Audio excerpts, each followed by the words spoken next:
Hello, everybody, and welcome to another edition of the After Action Report. You are not going to be getting video from me today. I'm having some issues, so I apologize for that. But we do want to go ahead and take a moment to thank our wonderful sponsor, Admiral Tater's Ship Shop. If you are looking for the absolute best in war game accessories, this is the place to go.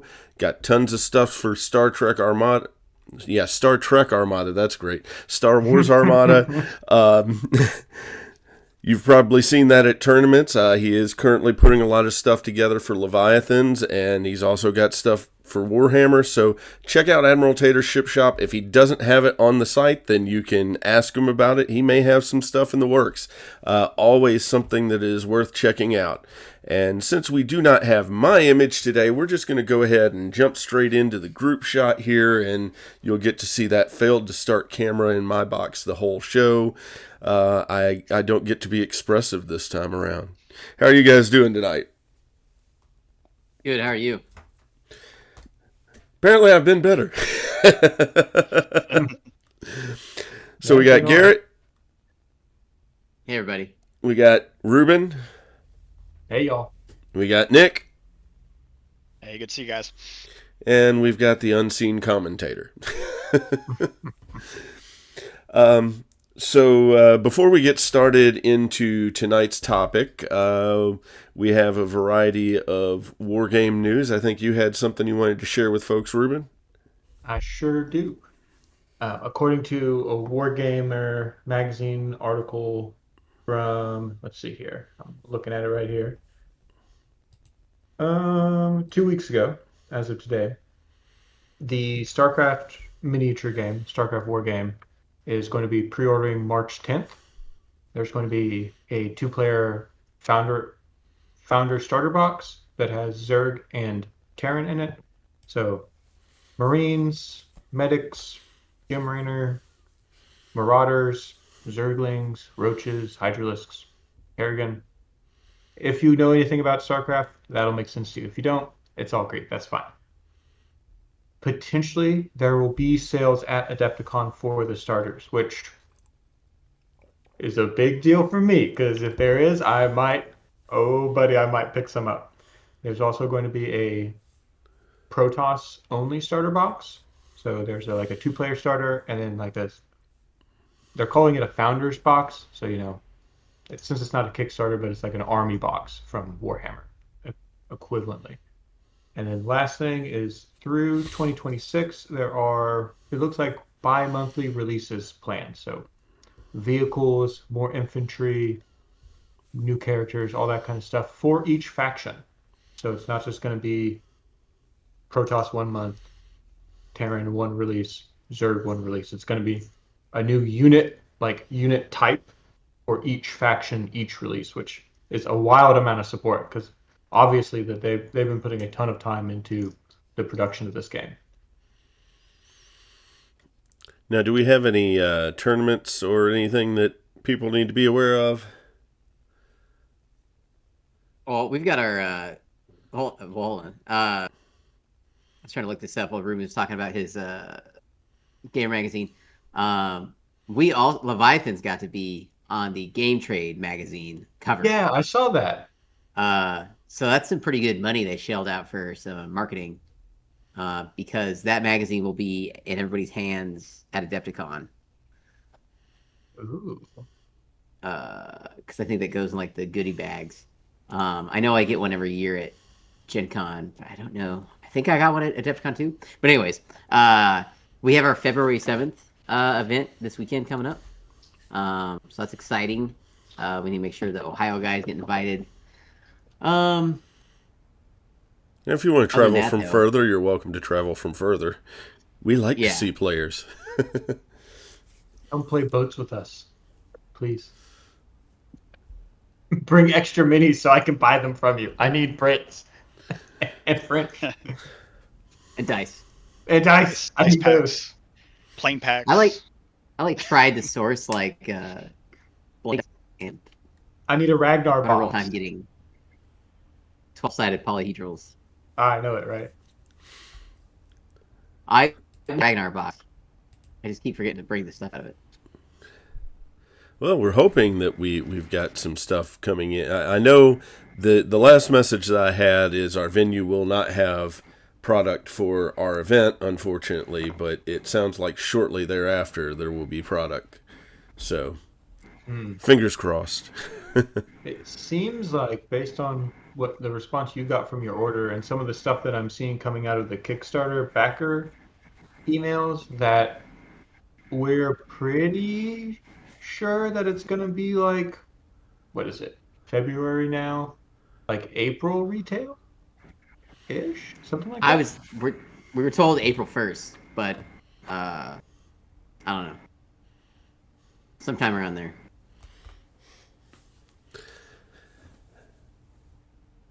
Well, as far as games that we have played, last week's stream was. Oh, we've lost Garrett. Lost Garrett. He was looking kind of choppy there, Mm-hmm. Yeah. which is unfortunate because he was the one that was. He was one of the two on the stream last week. You and he were on the stream. Got to play Invasion for the first time, didn't you? Mm-hmm. Yeah. Yeah. It's a fun mission as first player.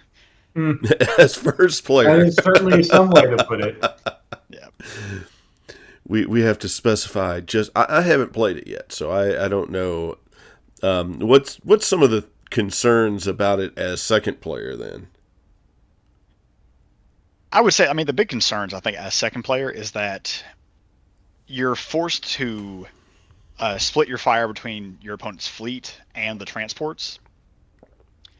And even if you kind of take pot shots at the transports, if you're not able to really commit to a kill on them, your opponent can just get so many points off of them. Because they get 200 points for everyone they land, and that's more than like any destroyer, and that's about the same as most cruisers. Give or take 20, 10, 20 points. So like, if they land a transport, you're already like, I have to kill a cruiser or more without losing anything to make up the difference. They don't have anything else to shoot at, so that's what happened in my game against Garrett, was that he had to spend the first 2 rounds, or I guess rounds 2 and 3, um, shooting the transports. And we talked about the dice rolls were really unfavorable for him, but because you kind of don't know how the dice are going to go, you have to make that commitment. And so he puts his battleship all guns into the transports, and my battleship's flying straight at him, you know. And so on turn 4, he starts shooting my ships for the first time. I've already blown off guns, armor slots, crew slots, and my ships are completely fresh. And so it feels very advantageous in a way that none of the other scenarios really feel um, like they favor one player or the other. Mm-hmm. I think generally, like my theory, strategy going into it, you really want to kill one transport, and probably any more than that is potentially an overcommit because of the rest of the opponent fleet shooting at you. Because if you kill one transport and they deliver two, they get 400 points and you get 250. So you can at least like try to manage that by killing more. It's still difficult. I just think it's too much because of how hard it is to kill the transports in a number of attacks, like volume of attacks, Yeah, difficulty sense, not like breaching them. It's just you need so many attacks to get through that if you spend 2 or 3 turns doing that, you're just going to get blown away by their actual fleet shooting at you. right. So we don't really have a good answer on how to deal with it as player 2 because we haven't experimented a ton with a bunch of like ramming techniques. We haven't experimented a ton with specific strategies of torpedo placement, that kind of thing, and like map picks. There might be some ways where you can manage the threat of invasion as player 2. And personally, I think it's better that invasion is fairly first player favored because otherwise, I think that maps and clouds are way stronger than picking a mission because, like Right. Nick said, most of the missions are crap, frankly. Like, they're just bad. They don't give you any benefit. They don't force an engagement anywhere. They don't give you an advantage as first player that's meaningful where a player 2 can't just like sit there and snipe one of your things or not engage you, right? You don't get to dictate the pace of the game as player one. But with invasion, you actually can. And we'll talk about how you like fork with that later on in the episode. Yeah, there's because I mean, like tug of war and control points can kind of encourage an engagement, but like even then, it's not that hard to contest the objectives Mm-hmm. and kind of make it a neutral play. Whereas an invasion, like it requires commitment. Yep. So later on down the line, we are going to do a show talking about all of the different scenarios. So, but Mm-hmm. the conversation surrounding invasion was such that I felt like it deserved a little bit of time at the start of the show here. Oh yeah. The prisoner's dilemma of it is really, really compelling. It's one of my favorite parts of playing Leviathans is actually the pregame. Yeah. But tonight's topic, we are going to discuss another style of fleet build, which is MSU. So, would either of you like to lay out what MSU is in Leviathans? Sure. So, MSU fleets in Leviathans are fleets that have only a battle cruiser as their required ship. So, as a review, every fleet in Leviathans has to have at least a battleship or a battle cruiser, and it may contain both. So, MSU being multiple small units, it follows logically that if you have only a battle cruiser, which is typically your cheapest of your required ships, you're playing a multiple small units fleet. Now, from that point, you have two options of construction and then a third thing that you might do a little bit of. And that's primarily, will you bring a cruiser or not? If you bring a cruiser, it seems to be that right now the points work out to about a cruiser and two destroyers with your battle cruiser. And if you don't bring a cruiser, you can typically bring about 4 destroyers in a fleet, at least based on what Chris has built. I will say you have to work to get those 4. Interesting. Okay. Yeah. Yeah. You're giving up a playing lot there. you're giving up a lot to get that 4th destroyer. Okay. Yeah, I was playing around with it a little bit too. You can. It also kind of depends on if you want to bring planes or not. I was having trouble, like if you wanted to bring a cruiser and 2 destroyers, and like say like a 20 or 30 point admiral, you get in that weird spot where you don't have enough points to bring another destroyer, but then you're bringing 100 points in planes and still having like a 40-point bid because you're just at that weird break point. You could do battle cruiser, double cruiser, and then like have points for a destroyer. But you start. That's almost to say that's not even MSU anymore because we're kind of getting back to like more traditional. That's more a traditional archetype. I thought that was the question of that too, because in my opinion, one of the biggest pros of playing MSU is the information advantage of having low type ships where you see all of your opponent's movements and then you can commit your destroyers or not. And the minute you start bringing more cruisers, you're really kind of undermining, in my opinion, what the whole conceit of an MSU fleet is, given how this game works. Is going, okay, I have small stuff, but I see your game state perfectly and I can attack it perfectly. Now, given my experimentation and what I was looking at when I actually looked at extreme MSU, which when I say extreme MSU, I mean the battle cruiser and 4 destroyers. And when I looked at that, I got to look at all of the destroyers in the different factions and everything. And I've kind of made an observation to which each faction seems to have 1 or 2 destroyers that are more like pocket cruisers. So you could actually do what would be the battle cruiser and 3 destroyers, but it would play more like a battle cruiser, a cruiser, and 2 destroyers, and you would still have that information advantage. For example, the Beagle for the British fleet, that is a pocket cruiser. It's almost as tough as a cruiser. It's got the guns that a cruiser would have. It's just faster and falls into that one slot. Okay. Interesting. And the next question about fleet construction of MSU is whether or not you go into full squads. I think that it's probably not what you want to do, and we'll talk about why as we talk about other like advantages, disadvantages, and strategy. But it kind of seems that you really use up a lot of your points on ships, even though it's small ones. You're still like 180, 150 points per.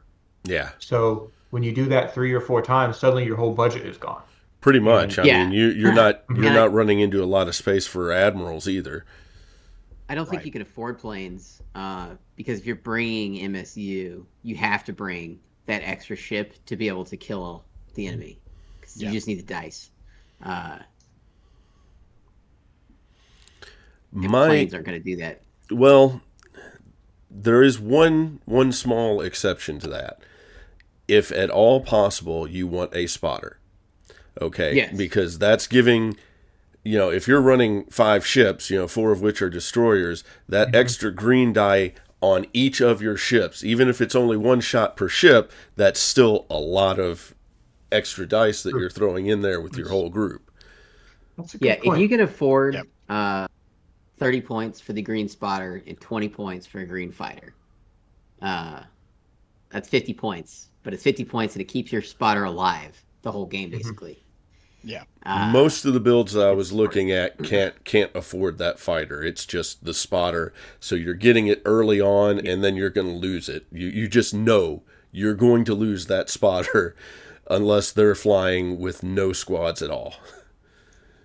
Yeah, I'd be desperate to try to fit that 20-point green fighter in, just to keep the firepower up the rest of the game. Yeah. I think going with planes kind of helps add to the MSU vibe, the feel of having a lot on the board. But it definitely you're kind of talking about well, do you bring a destroyer or do you bring 100 points in planes? Bringing the spotter is kind of just comes down to, do I take the cheapest cruiser, cheapest destroyer I can to fit that spotter in there? It's definitely helpful, especially a lot of your smaller ships that may only have 1 or 2 shots meaningfully. But it's almost a numbers game. The spotter becomes less effective when you have for example, British and Germans have a lot of guns in their ships. You don't need the spotter as much because you're already throwing 4 shots. You're only getting the spotter on that 1 shot. That's how that's just how I feel about it. And I think it's a style thing with the spotters too, because I play Italians primarily right now, and they're so blue-yellow bracketing gun focused that I don't see a lot of benefit of the spotter when I'm making, typically on my go turns, I'm making 4 attacks per ship because I've figured out the math now and I don't bracket at close range because the yellows with the D12 location dice or battleships 2 location dice can just spike way out of control and just blow stuff away. So adding a green to my saturation attacks when I only have typically 2 in my whole fleet, to me just isn't worth the value of the 30 points of it, which is an interesting different opinion that I have about spotters than most of the other people here that typically play them. Well, the issue that I had when I was looking at MSU for the Italians is that their destroyers are way more expensive than they should be for what they're giving you. They are all really, Italian really ships bad. are 20 points overcosted. And Every single one. The only way that I could find that I thought Italian MSU even halfway worked, at least as far as the extreme version where you're running the battle cruiser and 4 destroyers, was really, really focusing on board control through massive amounts of torpedoes. I mean, the fleet is going to be putting out 15 torpedoes every turn and just trying to flood the board to where you're either forcing them to move in a place that is so bad they are not going to get you, or they're going to have to choose how much of this damage they're going to take. Mm-hmm. Mm-hmm. I wonder if you could actually even kill a ship with torpedoes. Actually just 4-0, nothing but torpedo attacks. Because it's just so hard to control. It only helps. It only helps. Yeah. Yep. And sometimes it's all you need though, right? Like one damage slot. If you take Yep. out like a Tesla One armor coil, slot down is huge. one armor Yep. slot, one gun, the Taking a crew. gun, the crew. I Yep. don't know. There's so many things that Oh it could yeah. take out that can just steamroll something. Yep. Uh, That's why like my MSU, like, and we played handful of games at this point, so it's hard for me to Yeah. say I have a philosophy of anything.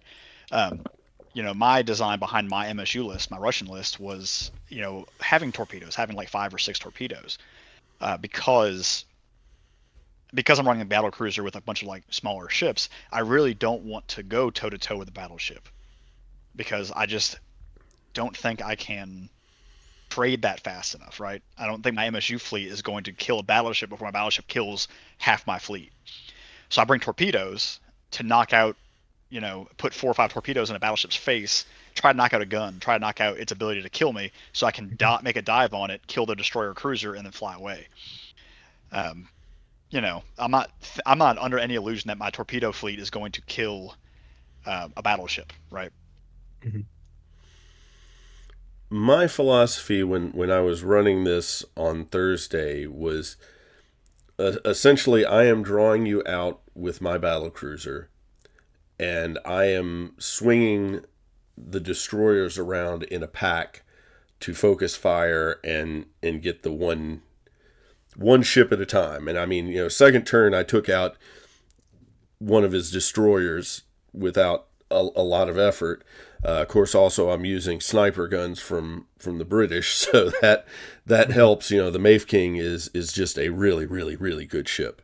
But the issue that I ran into with that, and I think overall it was a good strategy. It works well, but you have to be careful what ships you're picking because their speeds have to be fairly close. I didn't feel bad about 3 of the ships. I had a speed 10, a speed 9, and a speed 8, and I could pretty well keep them together in a what is the medium or the light map, the light obstructed map using Highlands. One what's or that? or Highland Mountain one. Yeah, I think Highland Mountains was what we did. Is it the one with the 3 Yeah, mountains on each? yeah. Yeah, that's Highland Mountains one. Okay, so I was able to swing the destroyers around the mountains, at least the ones with the speed 10, 9, and 8. But then I had one destroyer that was speed 6, and it kept me from doing a follow up after I took out the first ship. It really kept me from being able to focus fire the way that I needed to. So watching what your speeds are on your destroyers is very, very, very important. Could it have hung out with Maeve King? Or are they the same speed? It's one speed fast. It would have done better hanging out with the Maeve King, but Okay. then the issue is the Maeve King is just outranging the guns on the destroyer. Oh, okay. Okay. So they can't really concentrate fire together. Now the other good news is that after you've done your initial, first strike with the MSU, then after your battle cruiser has absorbed some damage, you are still in a really, really great position to move one of your destroyers for defensive screening. And that helped me out as well. So I like the concept of the build. It needs some tweaks from what I ran, though, because, again, that speed was a major factor. I think MSU is absolutely the least experimented with of the triangle of build archetypes. Yeah, I agree. I think it's interesting. I really enjoyed it when I played it. I only flew it twice, basically the same list twice. I had a lot of fun with it because the maneuverability, not having a battleship just means your opponent's battleship always goes first, so you always can react to it. Battle cruisers are not fast, so it's hard to say that like, oh yeah, like you can play KG and you can get away from them because like they're barely more maneuverable than battleships. but having everything else that's able to get in position, it makes things like reinforcements and breakthrough a lot more manageable. But I get why everybody wants to fly battleships. They're fun. They're tanky. They can throw a lot of dice. So I do get that. But yeah, I think MSU is really fun. I think there are certain builds and certain ways you can fly the MSU list that I want to see maybe some more experiments with. I think it comes down to if one of the factions you Yep. like has a really good battlecruiser, because the Italian ones are kind of only okay. So the like flagship of my fleet being kind of only okay, on top of the Italian battle like destroyers being 20 points over costed pretty much all Mm-hmm. the way down the line, just kind of makes it not an archetype that the faction as it stands with its points values right now can really accomplish effectively. Yep.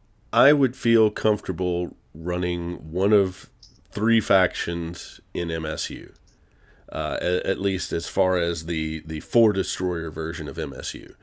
The other 2 I would just stay away from, and I really do want to try the other 2 builds that I had been looking at.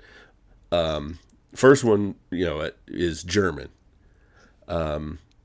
Just the survivability of the German ships makes that interesting, especially if you throw in the Airman generic Admiral card, so that if you destroy an armor slot, guess what? I'm still going to use the armor slot on the destroyers anyway. The only concern I have with German destroyer swarm is they have a lot of armor. They can't damage fast enough. A lot of them have like one gun on the front, and then maybe side guns, and it's just not. I don't think it's enough firepower. So I think you're like forced into taking at least a grief class to just get dice on the table. That's my biggest concern. You can fit quite a few, but like some of these higher point destroyers, they really start trading off. They fly like bricks, even though they're destroyers. A destroyer having to move like 2 to 3 hexes before it can turn is devastating. Yeah. And like none of them have steering gear. The other one that I was looking at is the Russian MSU. And I mean, yes, again, you're talking about throwing less dice, but on the other hand, the precision crews make up for a lot of that. I think because you're getting to choose where the shots are going to some degree. And again, I think they would do well with the airman slot, the airman generic admiral as well. Although with the build that I was looking at, if you got rid of the airman, you could actually have both the spotter and the green fighter, like you were suggesting, and that could work. I mean, that would be right at 1,000 points. I'll second. I think Russia is a pretty good MSU faction. It's kind of what got me to start thinking about them is because all their ships have that blue crew. When your destroyers and tend to have smaller guns, so you're throwing blues and maybe yellows at close range instead of like your reds and yellows that bigger ships get. But you get that blue crew to make up for it, so you can kind of trade. You can play that maneuverable game and trade like at long range, and just kind of on average your dice might spike a little bit more because you have that blue D blue. Yeah, I want to take a second look. I'm not sure what the speeds are on these destroyers now. I've just got the list, and I don't have the actual Russia's got builder up. 9 to 12. Yeah, 9 to 12 on Russian destroyers. They have a couple like heavier ones that are slower. Yeah, what's the speed of the Subda? The Subda is speed 9. And then the Vaznik. Vadnik is it's also a Berkut. That's your speed 9. Yep, those are your tankier ones. Nadezhel or Nadezda. Nadezda speed 12. That's speed 12. That's one I always fly. And then Pelican. Pelican. That's the really cheap one. Yeah. Speed 8. I know. Yep. I know we were dogging on the Italian destroyers, but the French have even worse destroyers. Oh, yeah, no, it's I pretty wouldn't ugly. I wouldn't take a French destroyer ever I think they've for got. any reason. Okay, For any reason. I like the HE torpedo ones specifically Just- for Bro, they have like specifically 8 armor. only for 8 armor. What do you mean? I'm supposed to be afraid of 8 armor? Have you seen an Italian cruiser? It's got It's- 9s. It's brutal. It's brutal. Like 8 And like 8 armor and 19 SI is what I fly Two- as cruisers, man. two- Come on. 2 HE torpedoes Yeah. aren't gonna Yeah. do anything for you. They're going to zone at more overall hexes than what 2 regular torpedoes will, and it'll listen, defensive screen. I Now am that's not the only reason I'm going to fly I am- them. But that's I the am plan. not afraid of a yellow torpedo ever. Yeah, I'd fly my It'll battleship be- right through that. It'll be 2 of them right next to each other. Yellow never. I wouldn't even worry about it. I wouldn't even waste a plane to go shoot at it. Yellow dice. Red torpedoes barely hit. A yellow torpedo? Yeah. No. They gotta Average add it. something to those. Averaging 12, 13. It's so bad. Because the guns are not good. You're right. Their ranges are like 4 and 8. And weirdly, they have high AA.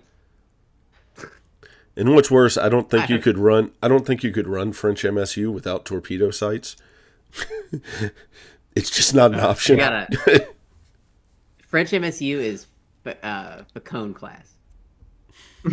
You get to bring some cruisers, and that's your build. Can you conceptually fit battlecruiser 3 cruisers?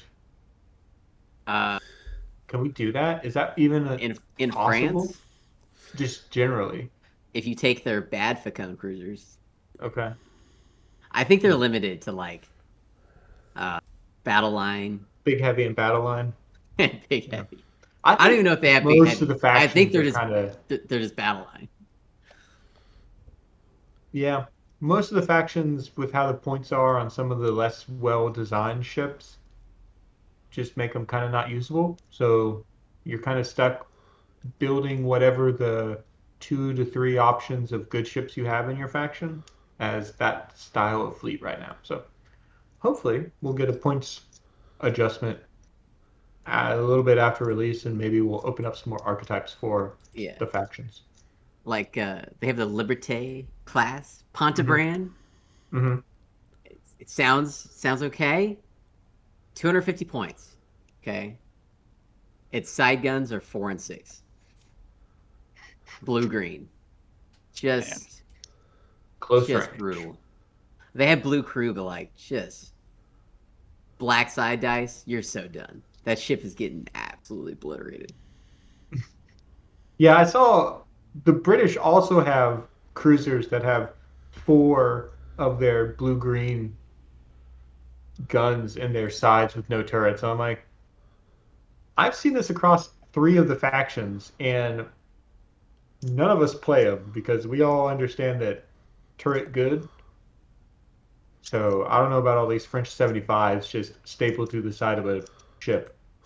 Yeah, it's like real life. It's crazy. It's like Yeah, we're sitting at a it's war right in table pre-dreadnought. Like, in 1905, era. and we're like, get this crap out of here. We only Or want like- turrets. it goes into battle, and then the designers figure out that it sucks. And that's when Yeah. it blows up.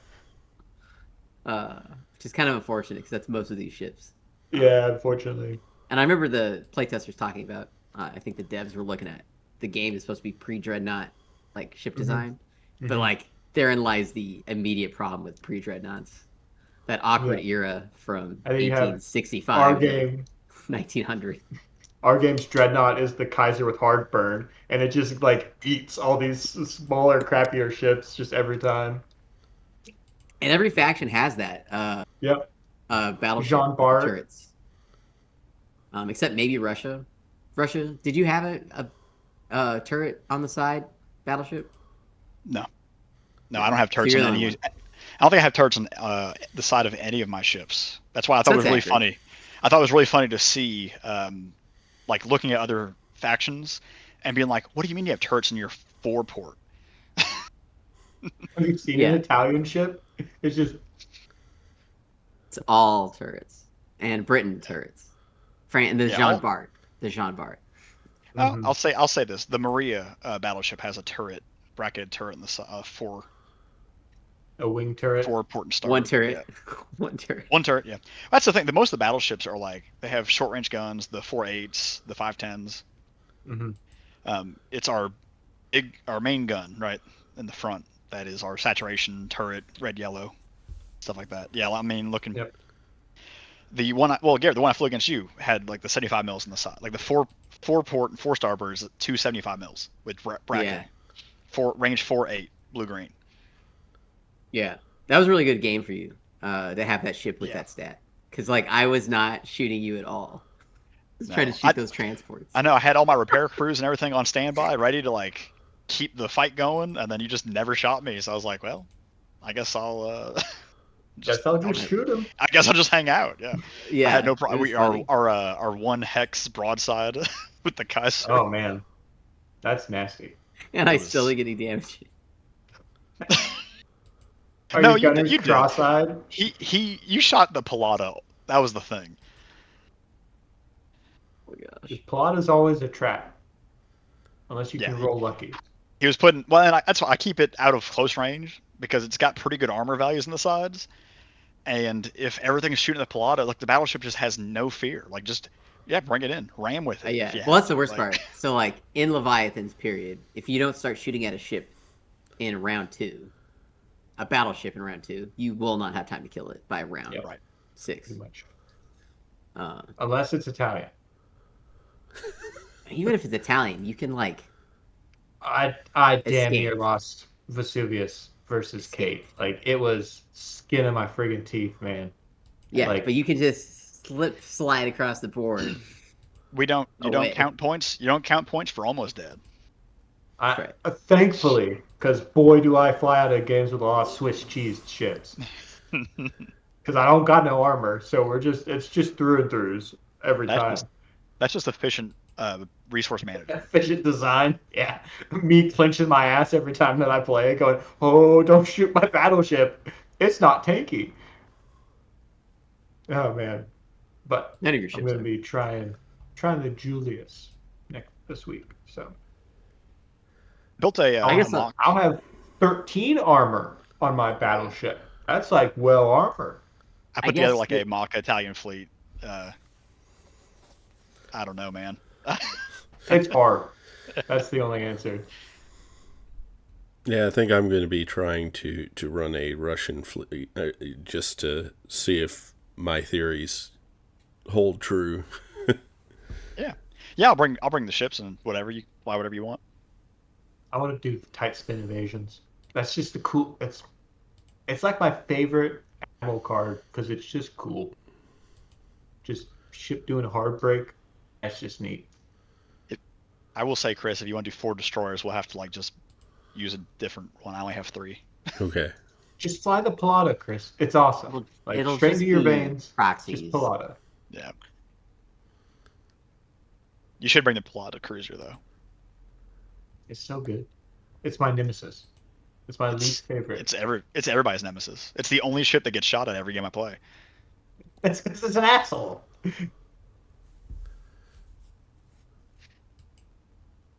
I think I'll drop the Kaiser this week and I'll bring the Saxon, which is the battle cruiser for Germany. It's really slow, but I can fit. I don't know. It's not that great. I'm having a hard time justifying it. I'm like, okay, I'll bring the Grief and Hamburg, and then the Wolf, and there's my points. It's okay. It's got pretty good armor. It has armor on the rear, which is Interesting. Okay. which is really good. The armor on the rear, then it goes from it's like average 15 armor on the rear with the +2 breach. So that's kind of nice. That's weirdly high. Yeah. So maybe it won't die. I don't know. I don't Yeah. know. It, Maybe. you know, nothing stands up to a 28 breach roll. So Mm-hmm. at the Ain't end, that at the the end of the truth? day, at the end of the day, it 30, just kind of comes down. 36, 38, Oh, 40. oh, I think you were about to breach 40. I don't think I got that close. I think I got like You were getting 34 there. or You something were like that. you But hit you had like two black dice, the both the rolled t- yeah 12s. the yeah like the double 12 roll was like spicy. Um, that was why. Yeah, it was crazy because everything was close range, and I was like, every gun is shooting. Every gun in my fleet is shooting that one hull zone of the Kaiser. So like, I'm not even gonna bracket. I'm just gonna roll with that double black full stop, and every single one oh. penetrated. That was I think I Yeah. made like 7 or 8 breach rolls before I got the kill on it, That was a or terrible breaking spot to be breaking in. the kill. It was yeah. Because I couldn't let you just shoot the rear. And No. oh my gosh. Every ship got to roll into my 4. Holy smokes. God, no. So, do you think, let's start with the pregame stuff. Do you think we're bidding 20 on MSU, or do you think we're bidding 0? You're bidding 0. You cannot 0? You don't think you bid. have the points? No. It's like no room. There No might room. be there might be some specific faction stuff because, well, like I said, my MSU list had a 40-point bid because I just couldn't do anything with the points. But it was battle cruiser, double destroyer, and then I was like, well, I could either bring another destroyer and not have an admiral or any planes, or I can have an admiral, 100 points in planes, and have a 40-point bid. Mhm. So it's kind of like I like precision shots on the Pilata, so I might as well just commit to that, and then I don't have enough points for another destroyer, so then I just bring 100 points in planes. Yeah, and there you're not really getting, I don't think you're getting much benefit out of battle cruiser and destroyer compared to a battleship and 2 cruisers. Like to Yeah. me, it doesn't seem that great of a trade-off. So why try battle cruiser and 2 cruisers? Like at that point, you're basically saying like I'm gonna play breakthrough and just play super evasive, hide in clouds, and get 4 ships in your deployment zone. Yeah, but then you play a battle line fleet that's also 4 ships and it's battleship, cruiser, destroyer, and now Oh your yeah, breakthrough play doesn't do anything. yeah. Uh, I go. I'm playing Germans or Britain, and you need to fly in my deployment zone. Cool. I'm just gonna sit back. yeah. I'm gonna guard my red zone, and nothing's gonna survive. Mhm. Now I do think you open with breakthrough. So in the strategy, well, the mission selection phase of pregame, I do think you lead breakthrough because you specifically want to build for it because we're not MSU fleets aren't going to have a tonnage equality with most like an average battle line fleet. Because an average battle line fleet is going to be like 8 tonnage because type 4, type 2, type 1, 8ish, or they're going to be at like, yeah, 8. And then a MSU, this 4 destroyer kind of version is going to be at 7. So tug isn't like Yeah, it's hard to pull. you're not really advantaged with tug, I don't think. So I think you open with breakthrough and you say, I have 5 ships. You only have 4 or 3. So I have the advantage if I'm player 1 here, where I can actually just not play the game with you and win. And I think that's the important part of picking a mission, is picking a mission and going, I don't have to play this game with you. I win. You have to do something. And I I want to think propose. if they ban that, that's when you go to invasion. Go ahead, Nick. I want to make a proposal here. I think tug of war is actually pretty awesome for MSU, and here's why. I've got 3 ships that are speed 10. You've got a battleship that's speed 5, maybe a battle cruiser speed 4 or 5. I make a type 2 ship. We put it in the middle. I fly my entire fleet speed 10 to 12. I get up there before you have a chance to contest it. I get 4 or 5 movement points on that like type 2 ship, and I just fly it to my side of the board, and then I have to just survive. That's not bad. The only thing That's that can not ruin bad. that plan is map. Yeah, Yep. which is why it comes down to you have to make sure you're vetoing the right map. And player 2 places the boat. But isn't that before deployment? Yeah, but player 1 will pick type, player 2 places it. And I think you do clouds before you do the Yeah. I'll double check that. So, clouds are after map. Right, but before tug of war boat, right? Or is tug of war boat? Yeah, I have to check the exact timing on it's that. nebulous, and there's probably nothing specific. There's specifics only for the ones that have control points. Place a ship place a ship or ship token in the middle hex row of the map. Player 1 chooses the size of the ship. Player 2 just says during setup. Yeah, it's only the ones that have control points that say before clouds. Yep. And that's a thing that in a tournament pack, I would clarify where all those mission things always happen at the same phase timing. Just to keep everything cohesive together. But that's in the future. I think you do still go to breakthrough. Well, you go to invasion if they ban your breakthrough. Because I think if you've got a well-designed fleet that's the 4 destroyer battle cruiser thing, I think you might actually pull a ban out of that. And I think invasion would work. Because the whole problem with playing MSU is you getting shot at. Right. And if they're shooting and if you can take your 150-point dummy and go stand it next to 2 troop transports and just YOLO at things, you're getting your benefit of the -1 die. They have to shoot at those and not your 150-point dummy. So you get the attrition advantage always because they can't shoot you first. Even though, personally, I think that MSU fleets aren't going to have as much damage as a battle line or big heavy fleet because they don't have a volume of guns. So if you get less gun, but you get to always shoot their ships first while they're shooting your transports, I think you're on track. Yeah, no, I agree. I think because again, you most of the time are going to have that maneuver advantage. So, I mean, speed 10 is a lot of distance. So those cruisers and destroyers, that's the thing about the Pilata, Garrett. The speed 10 with the steering gears means that I was taking out the Kaiser's engines on turn 3, I think. Yeah, and I had a cruiser and a destroyer back there shooting the engines on the battleship, and then it couldn't turn after that. Yep. So I'm not sure. Go ahead, Garrett.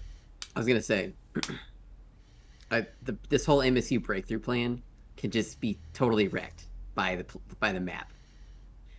We got to talk about that. What are you banning? What are you banning? I think you ban narrow every time. I think you ban narrow. Gotta ban narrow. I'm gonna pick heavy. Sure. Heavy. I think heavy is good for MSU. Heavy's fine for MSU. I'm gonna pick that map that has the 3 channels and the giant thing, the 2 giant mountains in the middle, and I'm gonna block each of those. What? You know what I'm talking about? The one that's the 2. It's got 2 giant mountains. There's this narrow pass in the middle, and then that's a light obstruction map.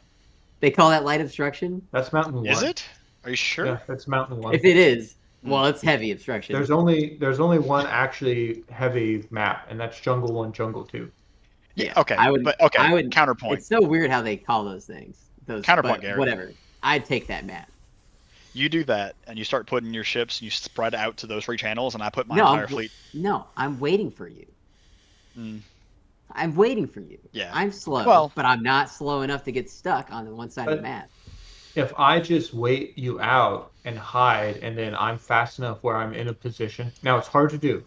I'm also waiting you out. It's extremely hard to actually delay an engagement in this game, at least right now at my level of play. But if I sit there and I see that you're just moving 1 hex and I just creep forward, and then I put all 5 of my ships into the touchdown, and you get to shoot me for 1 turn, it's very, very unlikely that you will kill even 1 destroyer, depending on the range. That would be, if you could not get shot just for 1 round, that would be impressive. I mean, if you're only moving 1 hex, then yeah, I'm gonna sit in this cloud and full stop. Sounds like we're gonna have to try it at some point. Yeah, I'm not a person that's gonna fly MSU personally. But the second player is not gonna give you clouds. They might. Sit it. I wouldn't give you clouds. I wouldn't either, honestly. Like, I just don't think you ever pick clouds against a more maneuverable, like smaller, like more, MSU fleet. See, I think you do, but what you do is you put your heavy down and you block their movement with it. That's what Oh, I'm that's thinking fair. about right See, now. there's another thing you could do. You slap that heavy on one Yeah. of those channels, and it ruins one of those channels big time. Mm-hmm. Yep. It And does. then you don't have to worry Like about a just spending massive 2 of amount. them. Yeah. Yep. It slows them down a ton. That's a big thing I'm thinking about as first player is when they go clouds, how do you mess with their clouds? And you take a heavy cloud and you go, your main approach channel, blonk, get out of here. Yeah. I'm gonna Now I'm you gonna get go load up over here. Come on. right. Um, okay. So if you have bid on MSU, is it worth considering opening with reinforcements? Because personally, I don't think reinforcements is strong enough of a mission because Garrett and I have only played it once, and we both just said, "Oh well, you're not going to engage. I'm not going to engage," and then we To just be sat there for fair, 3 turns, and then to it be was fair, a regular game. I moved forward maximum speed. Maximum speed. Yes. Yeah. Yes. I think that's heavily dependent on who your opponent is. I don't think there's a Yes. straight rule 100%. for MSU, because like your opponent can be doing like, oh yeah, I have battleship, battlecruiser, and then like a speed 12 destroyer, No, and I'm then saying that reinforce. you're playing against MSU, and you pick first, and you Yeah. go, "I Oh, present reinforcements to you," because I do they think veto it? yeah, do they veto it? Is that a I good opening? I wouldn't I'm do it. not I sure. wouldn't do it because then my opponent just picks invasion. Yes. That's exactly Exactly, what that's the fork. But reinforcements is fine if I'm playing MSU because I'm going to put my speed 12 destroyer in reinforcements and it's just going to be there. I mean, And that's my next Well, question. here we go. If you pick reinforcements and they play it, we play it. Uh, 3 turns is not enough time for a destroyer fleet to kill a ship. At that point, at the end of the start of there is not enough time to lay down dice. Depends on what you're targeting. I mean, it's not enough time to kill a battleship. No. No, but I'm not going to give you the target that you want to shoot at. I'm going to hide it. I also think that if in any case, if you're presenting reinforcements to your opponent because you think it's an advantage for you, as first player, you need to open very aggressively. Because the minute you yes. just sit there and don't and like play cagey, you're giving up the whole point of you picking reinforcements. And I only Yeah. learned that when Garrett and I played. Yeah. Yeah, you got to We'll close see the that. distance. You got to close the distance so that you can take advantage of the numbers. Because arguably, you're only taking reinforcements if your opponent has to sit a bigger ship than you do, right? And or if you randomly hit an MSU version that has a bunch of planes in it, then you just put a bunch of their stuff off the board and you try to just dogpile at them. Yeah, maybe. Since they're I only think it putting just 2 ships depends. It on. just depends on your opponent's fleet. But reinforcements is the only kind of like counter MSU pick I can see in the game right now. Because maybe you Well, feel like you don't want to bid for map and clouds into that specific matchup, depending on whatever you're playing. We don't really know anything that would do that would bid for first for that particular matchup because we haven't played enough of like each of these types of lists interacting with each other inside of each faction because a French MSU fleet we might learn through play eventually if you're playing a German big heavy fleet, there's specifically this interaction of objectives that you want to open with to punish those types of ships, right? Like their movement is a particular weakness or something. As we like develop a really, really holistic understanding of the game. yeah. Which I think is there to be clear. I think it's there play wise to get to that level of skill. I just don't know that reinforcements is a strong counter pick to an MSU list. Sure. Because any MSU list is going to have a destroyer they can afford to sit back. Especially if you're playing the 4 destroyer list, usually there is going to be one that is the runt of the litter. And sitting it out is not really going to cost you all that much. And at that point, as the MSU player, my plan has shifted just a little bit to where rather than having the 4-ship wolf pack, I'm going to have the 3-ship wolf pack, and the 4th destroyer, when it comes in, is there to screen my battle cruiser. But to be clear, you're only starting with 2 ships on the board, period. Oh, okay. Never mind. I'm So you're going to get 2. And that's the question. It becomes the question of, is my 1 cruiser, if I'm a battle line fleet, is my 1 cruiser or 2 destroyers that I leave off the board, is it enough points of difference of you having potentially 3 destroyers off the board where I can get a good advantage at the early game? Honestly, if you're going to, if you only bring in 2 ships and everything else comes in as reinforcements, then as the MSU player, I'm probably going to have my most maneuverable 2 ships, and I'm going to play keep away as best I can and bring in my big ships, my bigger damage ships, hopefully fresh, and hopefully hit you that way. Possible. And maybe it's specifically only a bully for big heavy going into MSU, where big heavy is only going to be down a destroyer, and they literally like full send straight at you as fast as possible. Yeah. Those first 2 rounds. Maybe that'll work. I just feel like big heavy would pick control points or something. I mean, somewhere where you know that is that the MSU fleet is going to sit on that 3rd point uncontested versus big heavy. Right, but if they're going to be anywhere near those other 2 points, you blast them off the board. Yep. We can compare this to in Armada picking contested. Like what fleets pick contested? The ones that had big guns that they wanted to control where you fight. Mm-hmm. And control points is kind of the same deal. Like player 2 is going to get to put 2 control points down. They're going to put them 2 X's away from each other, and they're going to put their battleship right on top of them. And MSU can't do anything. Not been my experience with people that have been player 2 on control points. Well, I haven't even played control points. Yeah, I haven't played I control haven't points. played it either. So you have all of our experience in control points. So the neon control points, because it's a 2 hex difference, typically what happens in my experience is that player 2 will put 1 down. Player 1 puts theirs like really close to the first one and goes, I'm coming there. And then player 2 goes, oh, well, I'm going over here. And like opposite part of the map, right? And then hopefully you have the extra activation of ship that you just go and like stand on your other point. He goes, got it, boss, and has his one type sitting there most of the game. Yeah. Because if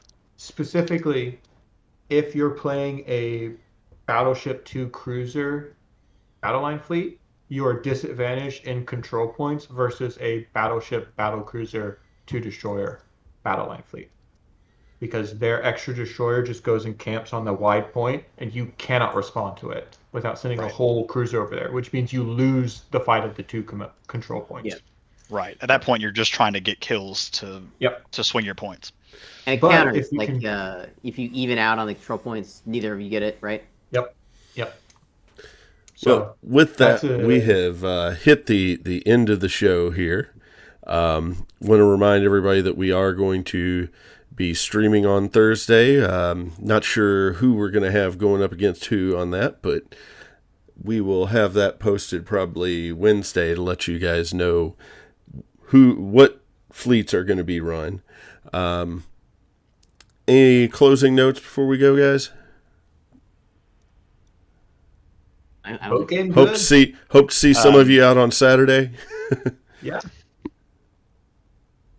Yes. Okay, guys. Yeah. Thanks. All right. Good show, guys.